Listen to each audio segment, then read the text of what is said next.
तो आप राष्ट्रीय अनुसूचित जाति आयोग का घेराव करने आए हैं, क्या कारण है कि आप उनका घेराव करने आए हैं? देखिए, भारत में सिर्फ एक है अनुसूचित जाति अनुसूचित जनजाति राष्ट्रीय आयोग, वो है नई दिल्ली। और पूरे भारत में जितने भी शोषण जुल्म अत्याचार बलात्कार हत्या हुआ है, उसे अगर न्याय नहीं मिल रहा है प्रशासन के द्वारा या कोई नेता के द्वारा, तो आप आयोग में जाइए। आयोग जो है स्वतंत्र है, वहाँ जाइए, वो आपको न्याय देगा। इसलिए कि राष्ट्रीय आयोग का क्या है कि ये कोर्ट से भी ज़्यादा पावर है, ये कोर्ट लगाकर भी हाथों हाथ न्याय दे सकते हैं। लेकिन ये आयोग में जितने भी अभी चेयरमैन के लिए या जितने भी सदस्य सब विकलांग हैं, सबको लंकवा मार दिया। इसलिए कि पूरे लकवा कैसे मार दिया? क्या जैसे आपने ये वर्ड यूज़ किया, लकवा मार दिया, कैसे?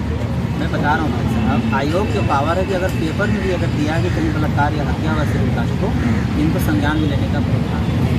अगर न्यूज़ के भी माध्यम से अगर देखते हैं कि कहीं शोषण जुल्म अत्याचार बलात्कार हत्या हुआ है, इनको संज्ञान में लेने का पावर है। हमने लाखों चिट्ठी लिखा है गैंग रेप का, हत्या का, जमीन लूटने का, लेकिन एक भी चिट्ठी पर अभी तक न्याय नहीं मिला। न्याय नहीं, संतोषजनक जवाब तक नहीं मिला। और ये आयोग के जो चेयरमैन हैं, इनका सिर्फ दो ही काम है, फेसबुक पर फोटो डालना, ट्विटर पर फोटो डालना और मोदी का झूठा पत्र लिखना। इससे ज़्यादा कोई काम नहीं। आपको नहीं लगता है कि जो अपना देश है, भारत देश, अब चांद के दक्षिणी हिस्से पे, दक्षिणी ध्रुव पे उतर गया है और आप अभी भी जाति की बात कर रहे हैं, जबकि भारत आज जो है विश्व गुरु बनने की जो है बात करता है? भाई साहब, किस चांद की बात कर रहे हैं? किस भारत के विश्व गुरु की बात कर रहे हैं? किस अच्छे प्रधानमंत्री की बात कर रहे हैं? आज प्रधानमंत्री का अच्छा सरकार है तो निर्भया के साथ रेप हुआ तो दिल्ली का पूरा बेटी वहाँ रोड पर आ गई और फांसी हो गई। और बहन रितु सिंह भी तो देश की बेटी थी, उसको पुलिस द्वारा लाठी पीटा गया, बदतमीजी किया गया, फर्जी मुकदमा दर्ज किया गया। यही तो देश की सरकार का नीति है।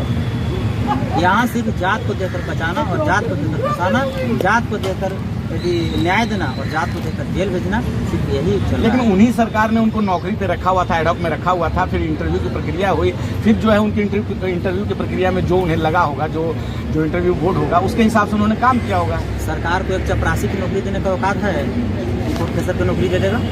बहन रितु सिंह बाबा साहब के संविधान के दम पर नौकरी ली थी, अपना मेहनत के दम पर नौकरी ली थी और अपना काबिलियत के दम पर नौकरी ली थी। भाई साहब, अब पता कर लीजिए, अगर प्रधानमंत्री की औकात है तो नौकरियां की नियुक्ति तो सरकार ही निकालती है ना। आप कह रहे हैं कि सरकार की औकात नहीं है। सरकार जो बहालियां निकालती है, नियुक्तियां निकालती है, तो सरकार ही निकालती है। सरकार अपना घर से निकलता है, जो संविधानिक नहीं, एक मतलब उसका प्रोसेस है। प्रोसेस क्या है? जो संविधान में लिखा हुआ उसके हिसाब से है, अपना घर से निकलता है। और कितना नौकरी निकाले हैं ये आपसे छुपा हुआ होगा। भारत में जाके ग्राउंड रिपोर्टिंग करते होंगे, कितने बेरोजगार हैं, कितने गरीब पर शोषण जुल्म अत्याचार। तो अभी ऐसा कौन सा तत्काल कोई ऐसा कोई खास मुद्दा हुआ जिसपे आपको ऐसा लगा कि हमें जाके आयोग से बात करनी चाहिए, तो आप आयोग से बात करेंगे या जाके सीधे डायरेक्ट आप घेराव करेंगे? हमारे पास लाखों माँ बहन का रेप और गैंग रेप का मामला है सबूत के साथ, और लाखों मर्डर केस का मामला सबूत।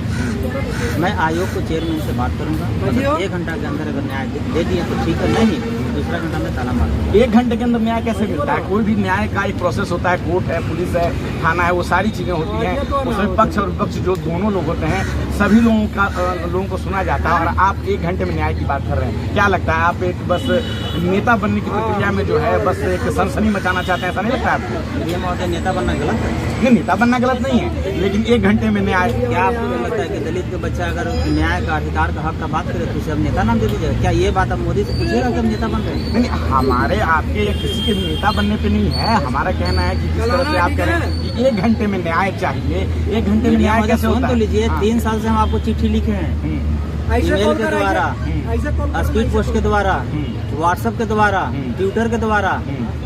3 साल आपको समय दिया गया, कितना समय आपको चाहिए? कितना समय आपको चाहिए बताइए ना आपके? उधर से कोई भी जवाब नहीं आया। जवाब नहीं आया। अगर जवाब आता, अगर न्याय मिलता तो क्या हम लोग का शौक था चंदा करके भूखे प्यासे और जनरल बोगी में जानवर के तरह कुछ कर यहाँ पहुँचने के लिए? 1500 किलोमीटर से चलकर मैं आया हूँ भाई साहब। लेकिन जो कुछ लोग कहते हैं कि ये लोग सिर्फ जाति की बात करते हैं, अभी भी इनके मन में जात बसा हुआ है, जबकि भारत बहुत आगे बढ़ रहा है और समाज में ऐसा कुछ नहीं है। बहुत सारे लोग ऐसा कहते हैं, आपने भी सुना होगा। भारत में आगे बढ़ रहा है, दलित रिकॉर्ड मुस्लिम कहाँ बढ़ रहे हैं? सुप्रीम कोर्ट में क्या दलित रिकॉर्ड मुस्लिम जज? लेकिन अभी तो दलित बेटी टीना डाबी ने टॉप भी किया था। क्या पूछ रहा हूँ मीडिया महोदय, यूपीएससी की बात नहीं कर रहा हूँ मैं, जज की बात किया ना। क्या सुप्रीम कोर्ट और हाई कोर्ट में क्या दलित रिकॉर्ड मुस्लिम समाज के जज हैं? मेन मीडिया में कहेगा दलित बैकवर्ड मुस्लिम समाज के मीडिया हैं, एंकर हैं, हमको बताइए नाम एक आधे कि कहाँ जाती नहीं। दिल्ली में अभी जो डीजीपी है ना, कितने बार दिल्ली में डीजीपी दिल्ली तो योग्यता रहेगी तो उस आधार पर नौकरी मिलेगी, तो आप ही जानते हैं। भाई साहब ये वैद्या नहीं देखा जा रहा है, यहाँ जांच देकर डीजीपी बनाया जा रहा है और जांच देकर सेंट्रल पोस्टिंग दिया जा रहा है। अच्छा काम करने वाले को अच्छा जगह नहीं मिल रहा है। जो सत्ता का जूठा चाटेगा, जो सत्ता का दलाली करेगा, जो सत्ता के इशारा पर चलेगा, उसे डीजीपी और मुख्य सचिव बनाया जाता है। इसका डाटा हमारे पास है। जो सत्ता की दलाली करेगा, जो सत्ता की बात करेगा, हाँ, बस उसी को बनाया जाएगा। उसी को बनाया जाएगा। बाकी ईमानदार को, अम्बेडकरवादी को, मेहनत करने वाले को कहीं जगह चाहिए। लेकिन सरकार तो देखिए, आपने खुद देखा कि मोदी जी ने अभी शपथ लिया तो संविधान को माथे से लगाया, आपने भी देखा होगा। अरे भाई साहब, संविधान को माथे से लगाया, संविधान को इसलिए नहीं, संविधान की इसलिए ठोक रहा था कि अच्छा कोई बात नहीं है, अबर भर आप रह जाइए, अगला बार आपको उठा जाइए। संविधान को माथा ठोक के अफसोस कर रहा था कि कैसे इतना हमको कम सीट आया। उन्होंने तो अपने चुनाव के भाषणों में भी कहा, जब चुनाव चल रहे थे, कि अगर खुद बाबा साहब भीमराव अंबेडकर भी अगर इस धरती पर दोबारा आ गए तो इस संविधान को जो है बदल नहीं सकते, और आप उनके इस तरह का आरोप लगा रहे हैं। क्यों? देख रहे हैं कि अगला बार हमारा जमाना जब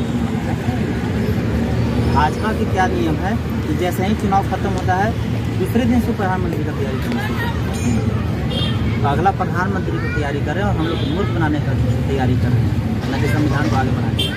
तो संविधान को मानते थे क्यों नहीं पुलिस सिस्टम खत्म कर, क्यों नहीं SC ST OBC मुस्लिम समाज को 90% हाईकोर्ट सुप्रीम कोर्ट में आरक्षण दे रहे हैं।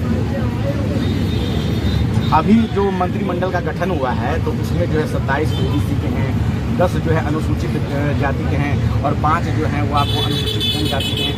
तो 72 मंत्रियों में प्रधानमंत्री मोदी समाज समेत जो हैं 42 लोगों ने बहुजन समाज से मंत्री पद की शपथ ली। फिर भी आपको ऐसा नहीं लगता कि आप जो बात कह रहे हैं कि उसमें इन बातों को आप नकार रहे हैं? क्योंकि देखिए यहाँ मंत्री तो बहुत सारे बनाए गए हैं। मीडिया महोदय, SC ST OBC मुस्लिम समाज में 2 तरह के लोग हैं, एक गांधी जी के हरिजन और एक बाबा साहब के बहुजन है। उसमें सब गांधी जी के हरिजन के मंत्री बनाए गए, बाबा साहब के बहुजन के बिजली के मंत्री नहीं। क्या अंतर है? क्या अंतर है? अगर उनको बाबा साहब के बहुजन के मंत्री बनाना रहता तो चंद्रशेखर राव क्यों नहीं मंत्री बनाया गया, पप्पू यादव को मंत्री क्यों नहीं बनाया गया? वो तो सत्ता दल नहीं, तो आप मिलाइए ना। एक तरफ करे कि संविधान को मानते हैं और जो संविधान के लिए गोली खा रहा है, जो जेल जा रहा है, जो लाठी खा रहा है, क्या उसको मंत्री का पद नहीं चाहिए था? वो तो सत्ताधारी पार्टी में रहेंगे। अरे भाई साहब, ये तो आपने बोला चंद्रशेखर जी आइए और मंत्री बने, स्वतंत्र होकर आप काम कीजिए। भाजपा पद देती है, पावर छीन लेती है। और जितने भी मंत्री बना सब गांधी जी के हरिजन बना है। बाबा साहब के बहुजन एक भी अगर मंत्री बन गया ना, भारत के लोगों को न्याय मांगने की जरूरत नहीं, खड़े कर देंगे। हम आपसे ये जानना चाहते हैं कि जो आपने गांधी जी का हरिजन कहा और बाबा साहब भीमराव अम्बेडकर का बहुजन कहा, तो उसमें अंतर कैसे? अंतर है कि बाबा साहब के बहुजन अभी 10-15 का नाम जोड़ाते रहे हैं। बहन प्रोफेसर रीति सिंह बाबा साहब के बहुजन है, चंद्रशेखर राव बाबा साहब के बहुजन है। आप बहुजन मीडिया में देखिए शंभू पटेल, हम आपकी बात सुन लीजिए। हाँ, मैं शंभू पटेल सोच को जानना चाहता हूँ कि जो गांधी जी का हरिजन और बाबा साहब भीमराव अम्बेडकर के बाबा साहब के बहुजन वो हैं जो देश के माँ बहन और बेटी की इज्जत के लिए जेल जाने के लिए तैयार है, जो लाठी खाने के लिए तैयार है, जो गोली खाने के लिए तैयार है, जो आंदोलन करने के लिए तैयार है, जो रोज लड़ाई लड़ रहा है, वैसे वैसे तो बाबा साहब के बहुजन और कट्टर अम्बेडकरवादी बोलते हैं।